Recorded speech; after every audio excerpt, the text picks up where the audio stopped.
What's up, guys? It's Bumpkins. Today is Wednesday, November 24th. Wednesday means New Comic Book Day. New Comic Book Day means New Comic Book Haul video. As always, I went down to Infinity Flux here in Chattanooga, Tennessee for another big old stack of books and a couple of goodies as well. Real quick, guys, before we get started, Infinity Flux was on our local news today. It was a really cool segment talking about a local comic shop day, which was also today, and just how they've grown and what their plans are for the future. It was really fun. I'm going to link it in the description below if you're watching this on YouTube. And if you're watching this on Instagram, I'm going to put it on Instagram soon as well. So let's jump right into these fun books, because today was just a fun day, guys. It was local comic book shop day. It's New Comic Book Day. It's the day before Thanksgiving. I've got the next 5 days off of work. Today was Hawkeye Day on Disney Plus. Just a fantastic day all around. It was super fun. So yeah, let's jump into these books. Starting with Marvel, we've got Amazing Spider-Man number 79. This is one of the variants. You guys know the story. I haven't caught up on this series yet, but I can't wait to jump into it. It sounds like there's a lot of cool stuff coming. Black Panther number 1. I'm really excited to read this. I didn't read the last series. I haven't read the last 2 or 3 runs of Black Panther, but I want to. I want to jump on. So hopefully I'm not going to be too lost when I read this, because I haven't read those last few series. But I'm going to jump on with this and then catch up on those past series later. I can't wait to get started on that. Death of Doctor Strange number 3. I'm loving this so far. I've read the first 2 of this main storyline. There's a couple of tie-ins that I haven't yet gotten to. But I really love the story so far. I'm interested to see where it goes. And I love the artwork too. It's really nice. One that, speaking of Hawkeye Day, Hawkeye Kate Bishop number 1. Man, so I made a TikTok about this a few days ago, where last week I went down the Hawkeye, the Clint Barton and the Hawkeye Kate Bishop rabbit hole, reading the Matt Fraction, David Aja run, then the Jeff Lemire run, and then the Kelly Thompson, Kate Bishop, Hawkeye storyline, and then West Coast Avengers, and just that huge rabbit hole of Clint Barton and Kate Bishop, and I loved all of it. Did it all in preparation for Hawkeye today. Watched those 2 episodes, loved those. This is awesome that this came out, because this is setting up a really fun story. I never thought I was the audience for Kate Bishop, right? But when I read her stories, I've just instantly loved the character, so I'm on board for this series. I'm not normally a Scotty Young cover guy, but this one just was cool. I just really like this one a lot, so I picked this one up, and I've actually pre-ordered the Scotty Young cover for an upcoming issue of the Ben Reilly Spider-Man series that's coming out too, so maybe I'm going to turn into a Scotty Young cover guy. I don't know, but I did read this today too, and it's really cool. The first little bit is a really nice action piece, and then the rest of it is set up for a really interesting story that's to come, so I cannot wait to continue this series. Hulk number 1, so this is the Donny Cates, Ryan Ottley, the brand new series. Just like with Black Panther, I never read any Immortal Hulk, so hopefully by not reading that, I won't be too confused with this. I fully plan to catch up on that as well, but I want to get back on the wagon with some of these books. So just like with Black Panther, I'm going to get back on the wagon with Hulk with this series, and then catch up on Immortal later. Iron Man, or maybe Cosmic Iron Man number 14, still with the crazy awesome Alex Ross covers. Alex Ross also did the cover to that Black Panther book. I don't know where he gets the time to do all these covers, but I'm super far behind on this series, but I love having them all. I've got all the Alex Ross covers, the A covers.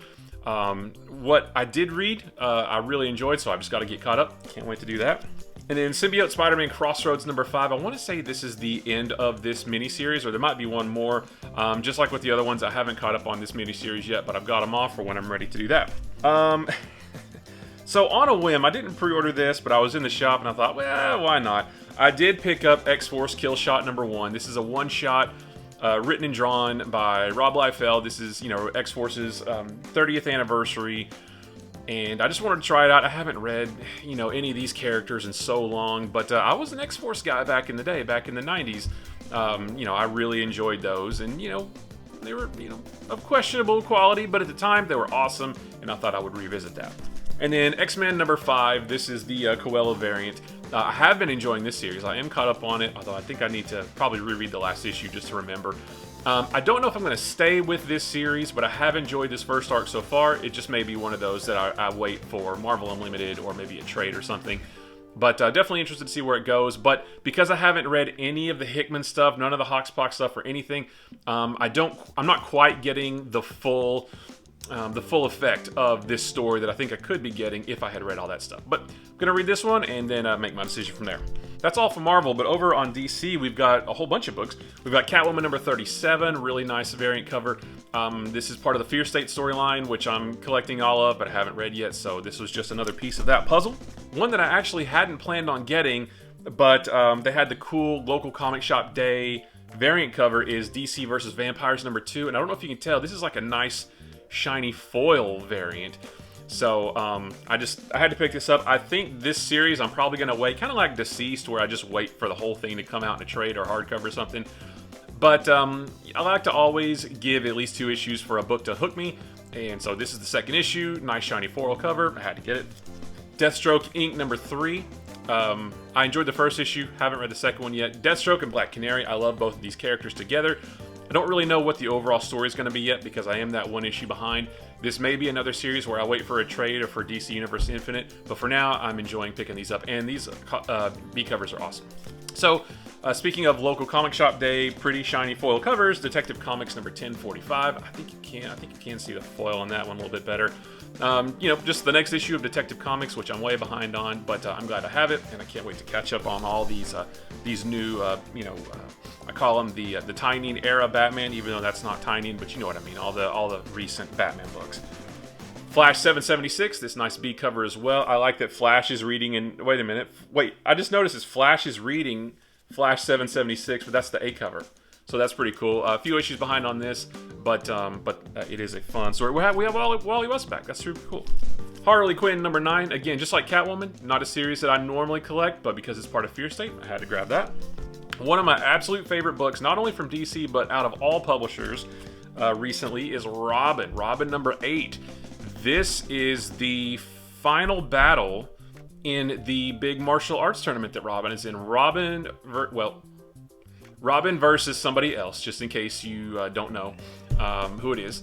And we get more revelations about who's behind it all, the island, why they're there, what their purpose is, just all that stuff. Plus, this entire issue, almost this whole entire issue is one big fight, which is really cool. So I highly recommend this book. The story is really cool. The art is great. I love this one. Superman 78, number 4, the beautiful Chris Samney art, or of a cover. This is an awesome series. Just, that Christopher Reeve era Superman getting put in situations that we didn't get to see, that we probably never would have seen given what they could do with movie effects at the time. But I'm enjoying this series. And then Task Force Z number 2.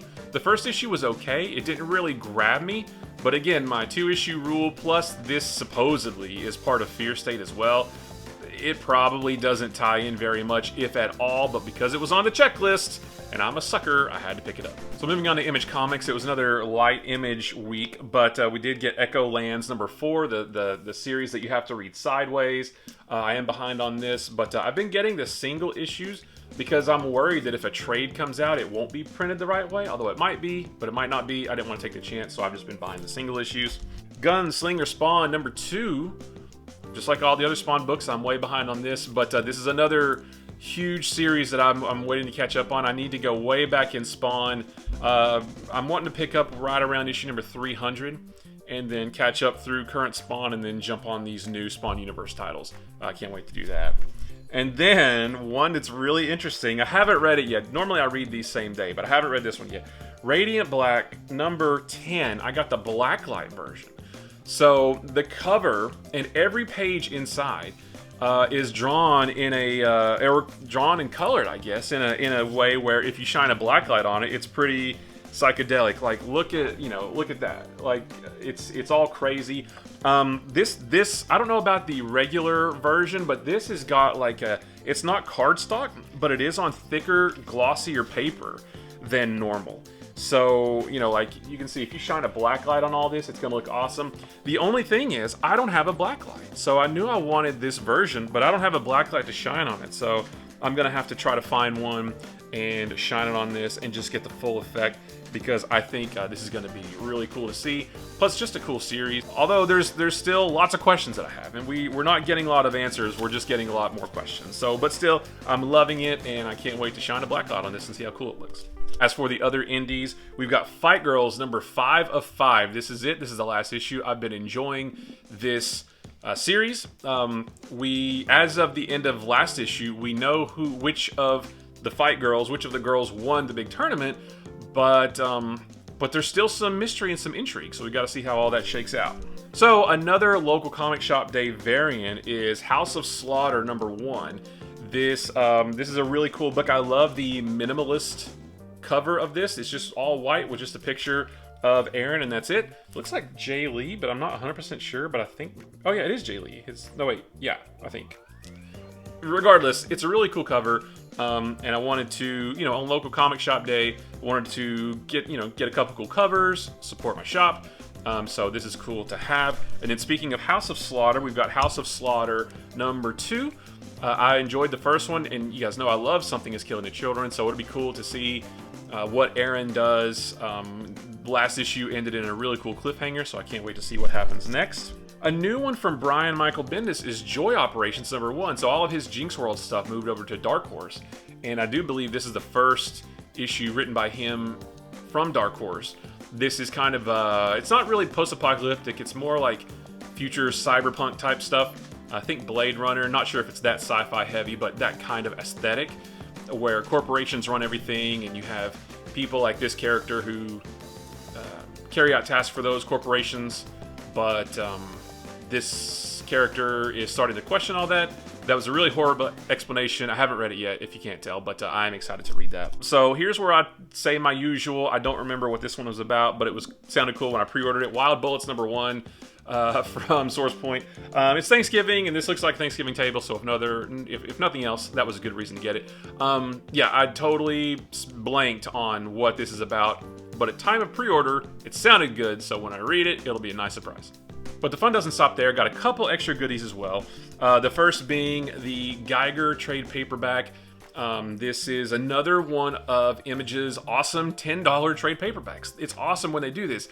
I've got all 6 of these individual issues, and I've read them all. I really enjoyed them, but I really like when Image puts out these $10 trades, so I pick all those up. And to give just an example of the awesome service that you get at Infinity Flux, the Magnificent Megan at Infinity Flux knew that I like these trades, and even though I didn't pre-order this, she put one back for me, so that was super cool. Megan, thank you for that. I can't wait to reread this because it was a really good story, and I think it's one of those stories that would read really well in trade. And then the last but certainly not least, the Piece de Resistance Amazing Spider-Man Omnibus Volume 3. So this wasn't new this week. I wasn't able to get my hands on it last week, but again, the Marvelous Megan at Infinity Flux helped me get this. So again, Megan, thank you for this, because I was super excited to get this. I love Amazing Spider-Man. It's my favorite of any series ever, and I do have trades 2, 4, and not trades, omnibuses 2, 4, and 5. So now I've got number 3 to go with it, and I think the first omnibus is getting reprinted next year, so then I'll have the full set. So this collects Amazing Spider-Man number 68 through 104. In my History of Marvel reading, if you guys watch those videos, I just posted about issue number 103. So I'll be able to crack this open and read number 104 when I cover that issue for my History of Marvel videos next week. I do try to read the omnibuses when I'm reading an issue for my History of Marvel videos that I have in an omnibus form. I do try to read the omnibuses because the pages are bigger, they're brighter than my 9-inch iPad over here. So, but again, I was super happy to get this. I love the classic covers. Morbius, we're getting a Morbius movie in January. I just, a couple weeks ago, read issues 101 and 102, which was the first appearance of Morbius and that whole story with Spider-Man with the 6 arms and the lizard. It was just so awesome, so I was super, super happy to get this. And that's it, guys. That is another awesome haul for a really fun week. Like I said, local comic shop day, new comic book day. It's Thanksgiving week, days off work, Hawkeye day. Black Friday is a couple days from now. Infinity Flux is going to have some cool deals, so I'll be there for a while on Friday. Just a super awesome day and week. It's really fun. So guys, I appreciate you watching this video. If you like this video or any of the other videos on my channel, maybe consider hitting the subscribe button. If you like this video, give it a thumbs up. If you didn't like this video, give it a sarcastic thumbs up. And if nothing else, let me know what you picked up this week. Did you get any omnibuses, trades? Did you pick up any local comic shop day variant covers? What are you doing for Thanksgiving? Anything like that. Just let me know. I love comic books. I could talk about them with a room full of people or just to a camera. Guys, don't forget that comic books are supposed to be fun. There is plenty here. You've seen a lot of stuff. There's plenty here for everyone to look through, find something that you like, and it's super easy to just simply ignore the things that you don't like and let everybody else enjoy those things. Also, guys, don't forget that it doesn't matter how many books you buy each week or each month. What makes a great comic book haul is that you enjoy the things that you're getting. So whether you get 1 book, 10 books, 100 books, it doesn't matter. As long as the things that you buy mean something to you and, you know, are special to you, that's what makes a great comic book haul. So guys, I appreciate you watching, and I will see you in the next one, and happy Thanksgiving. Bye-bye.